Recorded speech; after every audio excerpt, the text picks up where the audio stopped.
Why is multiple sclerosis called an invisible disease, Christina? It's called an invisible disease because you can't see it. You can't see the times when I'm actually, depressed and because basically you look just like people say, oh, you have MS, but you have the MS as an invisible disease, but you don't look sick. You don't look like you have a problem with walking. You don't look like you have a problem with your hands or your legs feeling like they're about to come off because the pain is so unbearable. It's you just can't see a lot of things that's going on with that particular person. So, you mentioned that you don't look sick. Hmm. Have you ever felt pressured to look sick enough for people to believe what you're going through? Yes, yes, definitely. Especially, I didn't know we were going to even hit on that, but especially when you're trying, some people try to get, disability because their fatigue is it's chronic. It's like you can't even get out of bed. It's like you're trying to.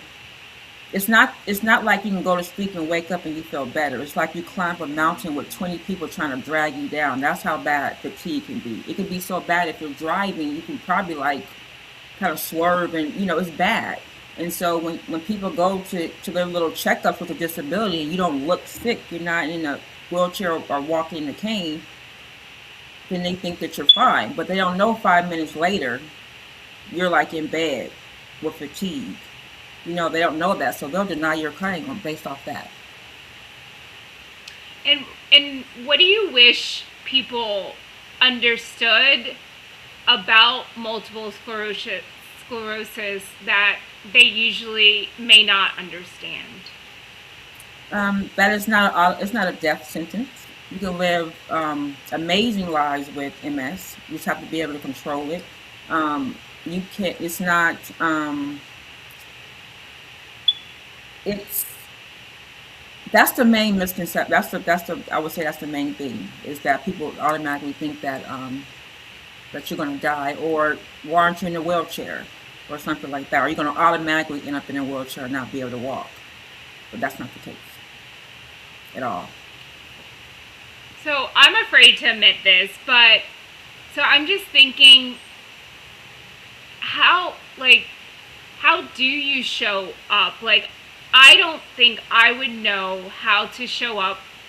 Let's say if I had a friend that has multiple sclerosis, Hmm. because I think I would just maybe assume what they would need Hmm.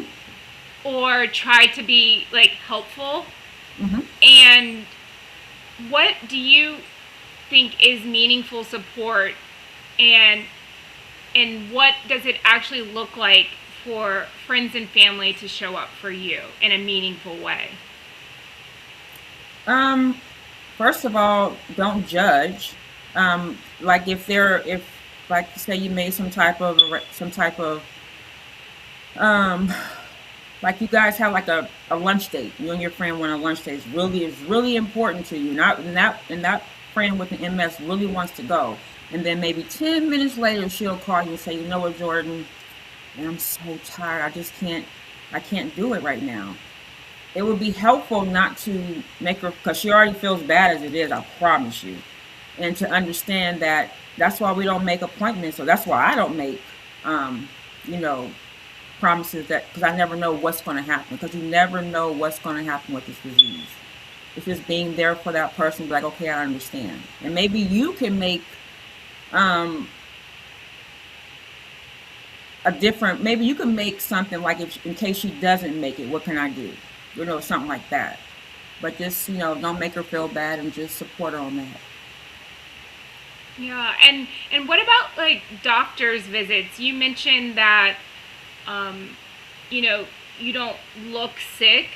Hmm. So how has your experience with going to the doctor, or the transition from maybe when you didn't have multiple sclerosis to like having multiple sclerosis? Oh, for the time I found out I had multiple sclerosis, what was the Yeah. difference? Oh, for them to find out. Oh, okay, I got you. Well, when I was going through my, I never knew what the pain was. My hand would stop hurting. My arm would hurt so bad, and they will always call it bursitis. Or if I had a lot of fatigue going on, which I did, or headaches, they'll say, well, um, maybe it's because you do have a lot of kids. Because I had five, maybe that's why. And I'm like, no, that's not it. And all these different type of reasons as to why I have the pain, and they kind of, especially with women, they will always think it's in our head or, something like that. So it took a while because I was diagnosed by mistake. They found lesions in my head by mistake, and a lot of people find out they have MS by mistake as well. So um, that was the number one thing. They want to give you all these medications and nothing worked. So it took a while for me to, like I said, it happened as a mistake, but it took a while, long time. Yeah.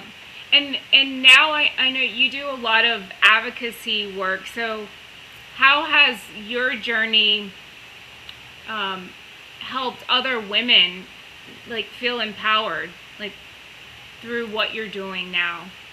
Well, especially like if I'm on, like I have a lot of people on Facebook that I've talked to as well, and some people around. Like my best friend actually has MS, which is weird, from ninth grade.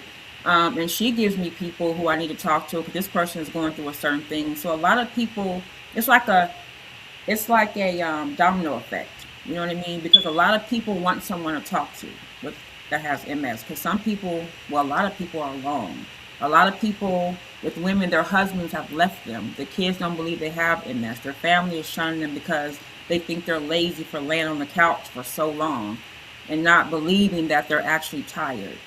And so they be needing someone to talk to. So I just reassure them, like I'm talking to you now, that it's going to be okay. A lot of people are just ignorant to the fact that people with MS, you know, are not in wheelchairs. We look just like this. I can look like this right now, and 5 minutes later be in the bed.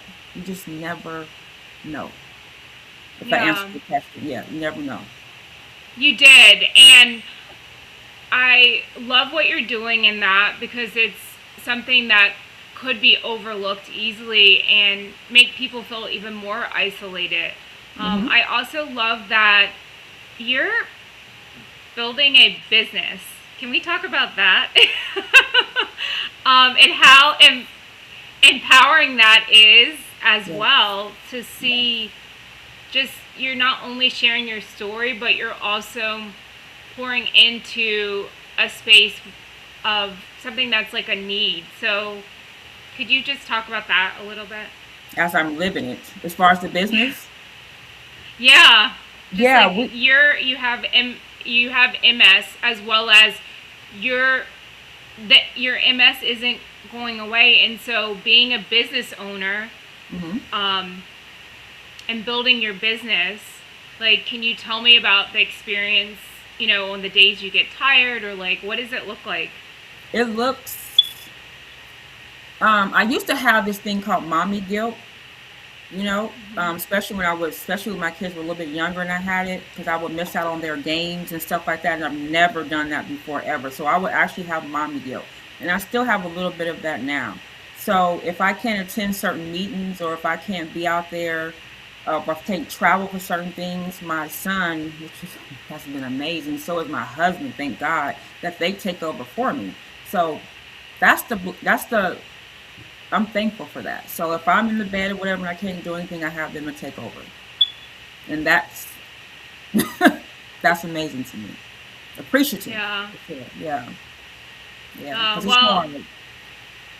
I love what you are building and your family. I love that it's a family affair. This is, Yeah, and how people, someone's watching and they're like, I want to follow along with what you're doing.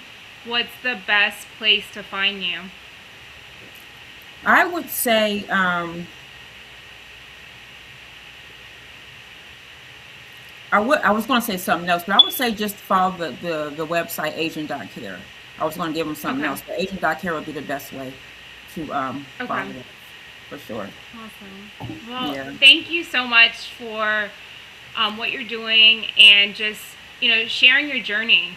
Yeah. and being so public with it. Hmm.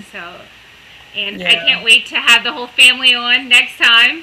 Thank you. Thank you. I just want to say to anybody who's listening and have any like anything I mentioned about being by themselves and feeling alone and all that, you could always get on Facebook and ask people, like you get on the Facebook network, and ask people to be your friend, talk to you about certain things. They're all on Facebook. Even me, listen, I would love to talk. That's what I want to do. I would love to talk to people who are like that. I promise you, it would be no problem.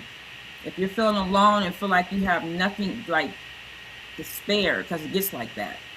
It gets bad. And I would have no problem talking to you at all.